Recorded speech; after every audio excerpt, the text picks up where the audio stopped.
Baik, bismillahirrahmanirrahim. Alhamdulillah. Wassalatu wassalam ala sayyidina rasulillah wa ala alihi wa sahbihi wa mawalah. Bapak ibu sekalian, nih bapak-bapak tadi belum saya sapa. Sehat Pak? Alhamdulillah. Kepanasan enggak? Mau bilang panas enggak enak. Mau bilang dingin panas. Serba salah ya Bu. Baik, Bapak Ibu sekalian, tadi kita dengarkan Habib Isa tadi bicara ayat berapa tadi Ibu? Ayat ke-10 ya? 10. Sekarang ayat? 11. 11 ya. Jadi saya melanjutkan apa yang disampaikan tadi oleh Habib Isa. Sekarang kita bahas ayat ke-11. Saya bacakan ya Bu. A'udzu billahi minasyaitonir rajim. Bismillahirrahmanirrahim. يا أيها الذين آمنوا لا يسخر قوم من قوم عسى أن يكونوا خيرا منهم ولا نساء من نساء عسى أن يكن خيرا منهن ولا تلمزوا أنفسكم ولا تنابزوا بالألقاب بئس الاسم الفسوق بعد الإيمان ومن لم يتب فأولئك هم الظالمون صدق الله العظيم. Panjang ya Bu? Mengas juga baca. Baik Bapak Ibu sekalian, sebagaimana tadi saya sampaikan di awal, Al-Hujurat ini disebut surah adab wal akhlak. Saking isinya macam-macam bicara tentang adab dan akhlak. Ya. Salah satunya adalah ayat ini. Kata Allah Subhanahu wa taala, "Ya ayyuhalladzina amanu la yaskhar qaumum min qaum." Wahai orang-orang yang beriman. Siapa itu orang-orang beriman? Kita. Kita insyaallah orang-orang beriman, ya. Apa kata Allah? La yaskhar qaumum min qaum. Jangan kalian menjelek-jelekkan, mencaci maki, merendahkan, meremehkan satu kelompok laki-laki dengan kelompok yang lainnya. Kenapa? Asa ayyakunu khairan minhum.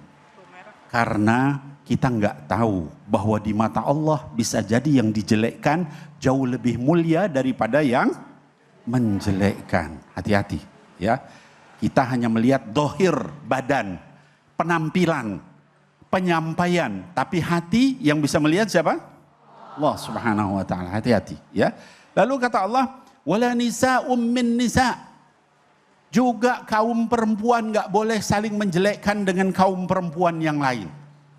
Asa ayyakunna khairam minhun. Karena boleh jadi yang dijelekkan, perempuan-perempuan itu jauh lebih baik daripada yang menjelek-jelekkan. Suka nggak kita dengar begitu Bu? Di majelis taklim ada nggak yang begitu? Innalillahi wa inna ilaihi raji'un. Jangan ada kalau di majelis taklim ya. Kita di majelis taklim itu ingin supaya semua di situ kita mendapatkan kebaikan. Jangan ada dosa-dosa di antara kita, itu ya. Tuh ibu-ibu tuh yang pakaiannya begitu tuh dari kelompok itu tuh dia begitu. Itu dilarang sama Allah. Ya. Ini ayat yang bilang bukan saya, bukan Habib Nabil, tapi Allah Subhanahu wa taala, ya. Lalu apa kata Allah? Kemudian wala talmizu anfusakum, jangan kalian memburukkan, mencaci maki, meremehkan diri kalian sendiri. Ini alangkah indahnya ini. Kita nunjuk orang lain itu Bu, kalau kita nunjuk orang gimana? Ini kan? Ini jari kita satu nunjuk kepada orang, yang tiga nunjuk kemana?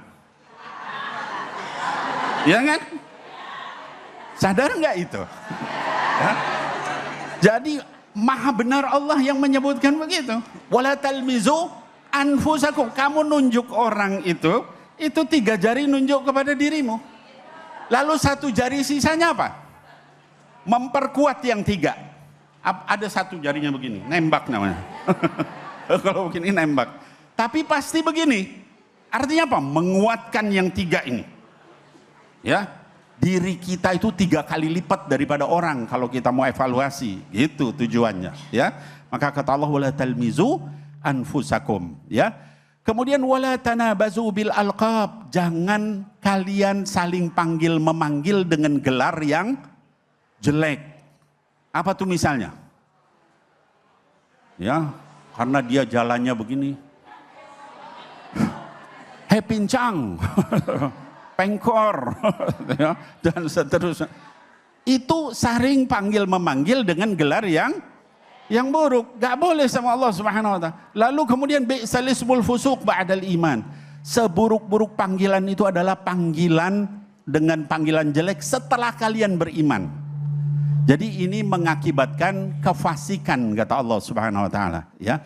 Kalau kita manggil keburukan padahal kita sudah beriman, itu termasuk perbuatan fasik kata Allah Subhanahu wa taala. Wa man lam yatub fa ulaika humudz zalimun. Kalau kita enggak taubat, maka kita termasuk orang yang zalim. Bapak Ibu sekalian, apa sebab turunnya ayat ini? Sababun nuzulnya. Yang pertama, ada beberapa riwayat. Yang pertama adalah satu kelompok ya dari Bani Tamim datang menemui Nabi Muhammad sallallahu alaihi wasallam. Ketemu Nabi Muhammad sallallahu alaihi wasallam, lalu melihat Nabi Muhammad dikelilingi oleh beberapa sahabat. Ada Bilal bin Rabah al-Habsyi, ada Khabbab ibn al-Arth, ada Salman al-Farisi, ya, ada lagi Zaid bin Harithah. Lagi berkumpul sama Nabi SAW. Itu sahabat-sahabat yang miskin. Bapak Ibu tahu, ya? Oh, Bilal, ya bekas budak hamba sahaya. Ya kemudian juga Salman dari orang Majusi, bukan orang ini asalnya, kemudian beriman dan seterusnya itu orang-orang miskin. Lalu orang-orang Bani Tamim itu bilang, wahai Muhammad, sahabat-sahabatmu ini cuman orang kaya begini. Ya, cuman orang kaya begini, maksudnya tuh orang-orang miskin begini. Gitu. Lalu turun ayat ini. Ya, itu yang pertama, sababun nuzulnya. Sababun nuzul yang kedua adalah istri Nabi SAW. Ibu-ibu tahu istri Nabi ada berapa? Ada? Ya 11, dicerai kemudian sisanya ada 9. Di antara yang 9 itu ada seorang wanita Yahudi. Namanya Sofiyah binti Huyai al-Akhtab. Sofiyah ini bapaknya namanya Huyai al-Akhtab. Pendeta Yahudi orang Bani Nadir, pimpinan kelompok Bani Nadir. Diperangi sama Nabi, dihancurkan karena berkhianat. Anaknya dinikahi sama Nabi setelah masuk Islam tentunya. Ya, supaya tidak ada permusuhan, itu ya, anak pimpinan kabilah. Ketika kemudian Sofiyah ini dibawa sama Rasul jadi istri Rasul, wanita Arab itu ngeledek dia. Kalau lewat itu, hei perempuan Yahudi, hei anak Yahudi. Lalu Sofiyah lapor sama Nabi Sallallahu Alaihi Wasallam. Kata Nabi Muhammad Sallallahu Alaihi Wasallam, kenapa enggak kamu jawab? Gimana jawabnya ya Rasulullah? Kata Nabi Sallallahu Alaihi Wasallam, kasih tahu. Bapak saya adalah Nabi Harun, paman saya Nabi Musa, suami saya Nabi Muhammad sallallahu alaihi wasallam. Kamu siapa? Ya. Allahumma shalli ala sayyidina Muhammad. Jadi dari ayat ini Bapak Ibu sekalian menunjukkan kepada kita enggak boleh kita meledek orang lain ya, karena bisa jadi orang yang diledek jauh lebih mulia dari kita, dan yang tahu kemuliaan yang hakikat hanya Allah Subhanahu wa taala. Mudah-mudahan kita semua bisa mengamalkan ayat ini. Amin ya Allah ya Rabbal. Ini kadangkala ya Habibi, di lingkungan kita ya, Bu, dalam lingkungan tempat tinggal kita kadangkala memberikan sebutan atau sebutan nama yang enggak baik itu udah jadi hal yang biasa, Bib. Misalnya maaf banget punten. Kalau hitam dipanggil si hitam tuh, si keling. Kadang yang lebih parah manggilnya cemong. Ya Allah. Kayak gitu tuh termasuk gak sih Bib? Termasuk gak sih Bib itu memberikan julukan yang jelek terhadap seseorang? Tapi nanti Habib akan jawab juga sekalian. Siapa yang mau nanya angkat tangannya. Mana yang di belakang, silakan Ibu yang di belakang. Ya itu dia. Assalamualaikum warahmatullahi wabarakatuh. Waalaikumsalam warahmatullahi wabarakatuh. Perkenalkan, nama saya Ibu Neng Umi Nur Hasanah dari Majlis Talim Baitus Salam Jati Asih. Izin bertanya Habib. Silakan. Apakah hinaan di kolom komentar medsos termasuk di dalam ayat ini? Dan apabila jika kita ikut menekan tombol like pada komentar inti, bagaimana? Mohon penjelasannya Habib. Wassalamualaikum warahmatullahi wabarakatuh. Waalaikumsalam Warahmatullahi wabarakatuh. Pencet, saya sih nggak nge-share, cuman pencet tombol like doang. Itu ikut dosa nggak Bib? Nah loh, saya sering Bu kayak gitu. Silakan ya Habib, fadal. Iya baik, bismillahirrahmanirrahim. Iya, jadi dunia kita sekarang adalah dunia medsos. Ya apa-apa biasanya kita sharingnya melalui medsos. Jadi begini, Bapak Ibu sekalian, ayat ini ada beberapa hukum. Pertama ada musukhriyah, nggak boleh kita mencela. Sukhriyah itu menyampaikan sesuatu yang bikin orang ketawa, tapi orang yang diomongin nggak suka. Dalam satu kesempatan ada istri Nabi yang pernah bilang begini, sallallahu alaihi wasallam kepada Nabi Muhammad sallallahu alaihi wasallam tentang istrinya yang lain. Cukup nggak bagi kamu si fulanah yang dia nggak bilang pendek, tapi pakai isyarat. Lalu dijawab sama Nabi Muhammad SAW, laqad qulti kalimatan law muzijat bima'il bahr lamazajathu. Ya hadis yang sahih. Riwayat Abu Dawud dan Turmudi. Kata Nabi SAW, kamu itu sudah ngucapin satu kata yang kalau dicampur sama seluruh air lautan, lautan itu akan berubah warnanya. Karena satu kata, cuman bilang begini. Jadi tadi mungkin Ustaz David menyampaikan, pendek apa ini, nggak boleh itu, ya.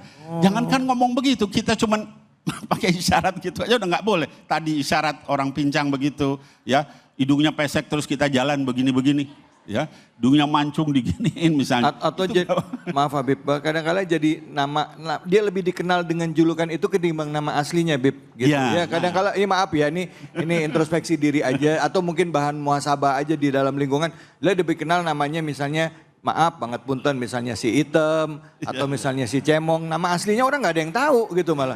Gitu-gitu gimana Bib? Ya, jadi benar ini pertanyaan bagus. Di dalam hadis itu ada orang-orang yang dikasih nama dengan nama julukan yang jelek tapi dia suka.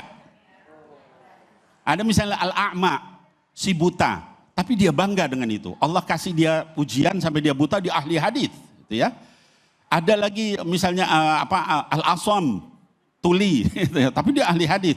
Kalau itu dia nyerido, nggak marah, nggak ini, maka masih dibolehkan. Itu yang manggil begitu, asal dia tidak marah.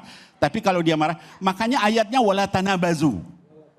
Bukan wala nabes. Nabes itu artinya mencela. Tapi tanabus artinya saling. Biasanya kalau orang bilang, hei krempeng, dia balas, hei gendut. Iya kan? Jadi tanabus itu saling ya. Saling menjelekan. Itu nggak boleh. Nah termasuk misalnya tadi itu wala talmizu anfusakum, jangan kamu jelekan dirimu sendiri gitu kata Allah. Itu di surat yang lain dikatakan keras itu ancamannya. Wailul likulli humazatil lumazah. Nah lumazah itu artinya lames. Itu ya. Celaka, neraka wail dalam riwayat yang lain bagi orang yang pengumpat dan pencela. Kalau udah begitu berarti kan dosa gede. Iya. Nah makanya termasuk yang Ibu katakan tadi, walaupun kita cuma dengan jempol gitu ya. Kalau itu mengakibatkan orang sakit hati, itu mengakibatkan pencelaan sama orang, sama hukumnya. Ya, maka kita jauhi. Baik itu dengan medsos, dengan mulut, dengan apa, hendaknya kita hati-hati jauhi hal-hal yang menyakiti orang lain. Kecuali kalau tadi ridho orangnya. Wallahu a'lam bishawab. Oke, baik, alhamdulillah. Jadi itu maksudnya saling mengejek ya Habib ya. Jadi ayat ini saling mengejek, misalnya yang satu ngatain maaf gendut, fisikal gitu, yang satu ngatain kurus, yang satu bilang ganteng lo, cakep lo, cantik lo, nggak ada ya kayak gitu ya. Cakep banget sih lo.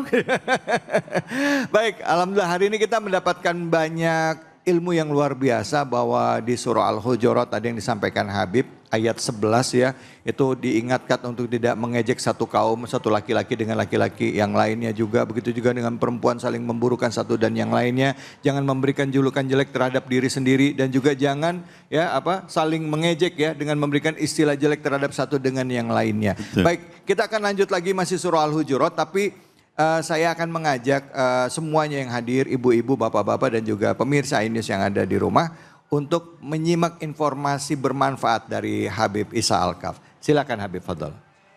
Ibu-ibu, saya mau tanya nih, ibu-ibu kalau sholat di rumah khusyuk nggak? Pernah nggak sih ibu-ibu sholatnya jadi nggak khusyuk gara-gara nyium aroma apek atau aroma yang kurang sedap? Pernah? Sumber aroma apek atau kurang sedapnya dari mana ibu-ibu? Dari mukena dan sejadah ya. Itu jarang dicuci pas itu.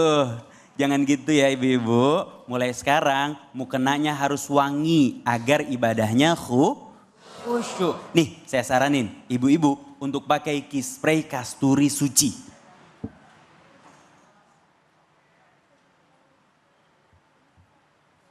Ibu-ibu harus tahu kalau wangi kasturi dalam beberapa riwayat hadis dijelaskan sebagai salah satu wangian yang digemari oleh baginda Nabi Muhammad Sallallahu alaihi wasallam. Sebagai seorang muslim, pakai wangian sangat dianjurkan. Dari Abu Hurairah radhiyallahu anhu bahwa Rasulullah Sallallahu alaihi wasallam bersabda, jika salah seorang di antara kalian ingin berwudu, maka hendaklah dia berwudu dengan baik. Setelah itu, jika dia hendak sholat, maka hendaknya dia memakai wangi-wangian dan memakai pakaian yang baik. Hadis riwayat Muslim. Jadi wangi saat melakukan sholat itu juga termasuk sunnah. Spray kasturi suci gak hanya sebagai pelicin, pewangi dan pelembut. Tapi sudah bisa menjadi semprotan yang multi occasion. Bisa disemprotkan pada alat sholat yang kita pakai, kayak mukena, sejadah atau bahkan karpet. Jadi pas sujud kan hidung gak harus nempel nih ke sajadah nih. Ibadah pun jadi lebih nyaman dan khusyuk. Cara semprotnya seperti ini ya ibu-ibu.